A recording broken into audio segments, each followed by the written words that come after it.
नमस्कार, टीवी 9 राजस्थान पर आपका स्वागत है। आपके साथ मैं हूं भविष्य त्यागी।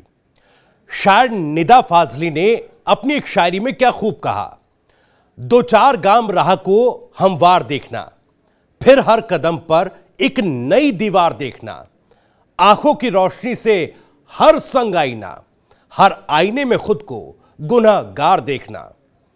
हर आदमी में होते हैं 10-20 आदमी, जिस किसी को भी देखना कई कई बार देखना। निदा फाजली की इन लाइनों को राजस्थान के राजनीतिक परिप्रेक्ष्य में देखा जाए तो भी ये लाइनें बिल्कुल सटीक बैठती हैं। 25 सितंबर 2022 को राजस्थान में विधायकों के इस्तीफे वाली पॉलिटिक्स का प्रेशर कुकर अब फट चुका है। सियासत के जादूगर अशोक गहलोत ने जो खेल पर्दे के पीछे से खेला, वो पर्दा जब हाईकोर्ट के भीतर विधानसभा सचिव के जवाब से हटा तो फिर से राजस्थान की राजनीति को लेकर चर्चाओं ने जोर पकड़ लिया। दरअसल 25 सितंबर को कांग्रेस के सियासी ड्रामे के दौरान हुए विधायकों के सामूहिक इस्तीफों पर अब सामने आया है कि विधायकों के इस्तीफे स्वेच्छा, यानी कि विधायकों ने खुद अपनी मर्जी से इस्तीफे नहीं दिए थे। वहीं हाईकोर्ट में सुनवाई के बाद यह साफ हुआ कि राजस्थान में गहलोत सरकार को सियासी संकट से बाहर निकालने में विधानसभा स्पीकर डॉक्टर सीपी जोशी की अहम भूमिका रही है। विधानसभा सचिव ने सोमवार को हाईकोर्ट में कहा कि जिन 81 विधायकों ने 25 सितंबर को इस्तीफे दिए वो स्वैच्छिक नहीं थे। जानकारी मिली है कि स्पीकर को सभी 81 एमएलए ने लिखित में कहा था कि उन्होंने इस्तीफे स्वेच्छा से नहीं दिए और स्पीकर के पास जाकर 6 विधायकों ने इस्तीफे सौंपे थे। उनके नाम भी अब सामने आ गए हैं।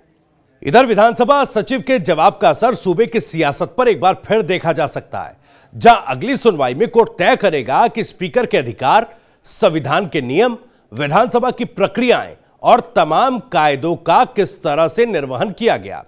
वहीं विधानसभा सचिव के जवाब के बाद अब यह सवाल भी उठने लगा कि विधायकों ने इस्तीफे अपनी इच्छा से नहीं दिए तो विधायकों पर इस्तीफा देने का दबाव किसने डाला। राजस्थान हाईकोर्ट में सोमवार को हुई सुनवाई के बाद विधायकों के इस्तीफों पर कई बातें साफ हुई और कई सवालों के जवाब मिले। आइए पहले आपको बताते हैं विधानसभा सचिव की ओर से दिए गए जवाब से क्या क्या पता चला। सबसे पहले क्या कुछ स्थिति जो स्पष्ट हुई है उससे मुखातिब आपको करा दें तो पता चला कि 91 नहीं बल्कि 81 विधायकों ने सामूहिक तौर पर इस्तीफे दिए थे, जिसमें से 5 विधायकों के इस्तीफे फोटोकॉपी थे। वहीं सभी 81 विधायकों के इस्तीफे 6 विधायकों ने स्पीकर के पास जाकर सौंपे थे, जिसमें शांति धारीवाल, रामलाल जाट, संयम लोढ़ा, महेंद्र चौधरी, महेश जोशी और रफी खान शामिल थे। विधायकों के इस्तीफों में 9 इस्तीफे निर्दलीय विधायकों के थे और इसके अलावा एक इस्तीफा बीजेपी से निष्कासित विधायक शोभा रानी कुशवाहा ने दिया था। वहीं कांग्रेस पार्टी के विधायकों की बात करें तो 66 विधायकों के इस्तीफे शामिल थे। वहीं 38 कांग्रेस विधायकों ने इस्तीफा दिया ही नहीं था, जिनमें सीएम अशोक गहलोत, सचिन पायलट, खुद स्पीकर सीपी जोशी और कांग्रेस के प्रदेश अध्यक्ष गोविंद सिंह डोटासरा शामिल हैं। इसके अलावा पूर्व मंत्री रघु शर्मा और हरीश चौधरी ने भी इस्तीफा नहीं दिया। वहीं इस्तीफा नहीं देने वालों में कैबिनेट मंत्री हेमाराम चौधरी, विश्वेंद्र सिंह, राज्य मंत्री मुनारी लाल, राजेंद्र सिंह घूड़ा, जाहिदा खान और ब्रजेश सिंह ओला, वेद प्रकाश सोलंकी, मुकेश भाकर, इंद्रराज गुज्जर, खिलाड़ी लाल बैरवा और रामनिवास गावड़िया शामिल हैं। इसके अलावा भी हैं विधायक हरीश मीणा, दिव्या मदेरना, गिरिराज सिंह, दीपेंद्र सिंह, रीटा चौधरी, नरेंद्र बुडानिया, परसराम मोरदिया, बिधुड़ी राजेंद्र सिंह, भरत सिंह कुंदनपुर, राकेश पारिक, राजकुमार शर्मा, रामनारायण मीणा, सुरेश मोदी और शाफिया जुबैर ने भी इस्तीफा नहीं दिया। तो जाहिर है 25 सितंबर को अगर स्पीकर 66 कांग्रेस विधायकों के इस्तीफे भी स्वीकार कर लेते तो प्रदेश में गहलोत सरकार गिर सकती थी। अगर स्पीकर फोटोकॉपी वाले 5 विधायकों के इस्तीफे खारिज कर देते तो कांग्रेस के पास उस वक्त 44 विधायक बचते। ऐसे में कांग्रेस की सरकार पर बड़ा संकट खड़ा हो सकता था। इसके अलावा जानकारों का कहना है कि विधायक दल की बैठक कथित तौर पर सचिन पायलट को सीएम बनाने के लिए ही रखी गई थी। ऐसे में अगर स्पीकर विधायकों के इस्तीफे अस्वीकार कर देते तो पार्टी में खींचतान का एक नया चैप्टर खुल सकता था। दरअसल स्पीकर को इस्तीफे अस्वीकार करने की सूरत में उसका कारण भी बताना पड़ता। वहीं अब जब यह साफ हो गया कि विधायकों ने इस्तीफे स्वेच्छा से नहीं दिए, ऐसे में अब पायलट गुट एक बार फिर इस मसले को उठा सकता है। पायलट गुट आलाकमान के सामने दावा भी कर सकता है कि 25 सितंबर को आलाकमान के आदेशों की अवमानना हुई है। आप और हम ये जानते ही हैं कि 25 सितंबर के सियासी कांड पर आलाकमान ने अभी तक चुप्पी साध रखी है।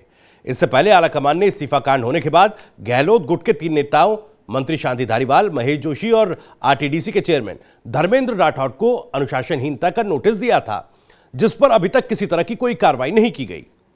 इधर पायलट गुट लगातार इस मामले में एक्शन की मांग कर रहा है, लेकिन सबसे बड़ा सवाल यह, जब राजस्थान की प्रेशर पॉलिटिक्स के पीछे की सियासत से पर्दा उठ ही चुका है, तो आलाकमान को भी जवाबदेही तय करनी होगी कि अगर राजस्थान में विधायकों ने अपनी मर्जी से इस्तीफे नहीं दिए तो आखिर विधायकों पर दबाव किसका था, और जिसने दबाव वाली पॉलिटिक्स की, क्या उस पर कोई कार्रवाई होगी? क्योंकि अब सियासी जादूगरी की पोल तो खुल गई है और जनता सब जान चुकी है।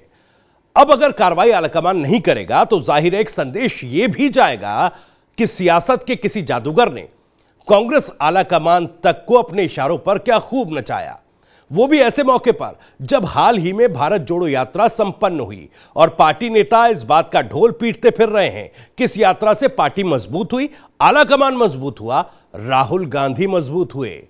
अब मजबूती तो तब दिखे जब कोई मजबूत फैसला लेकर बगावती नेताओं को भी आलाकमान साध कर दिखाए।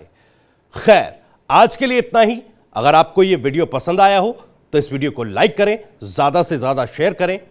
अगर आप भी अपनी राय इस मसले पर रखना चाहते हैं तो कमेंट बॉक्स आपके लिए खुला है, और राजस्थान से जुड़ी हर खबर सबसे पहले जानने के लिए सब्सक्राइब करें TV9 राजस्थान को।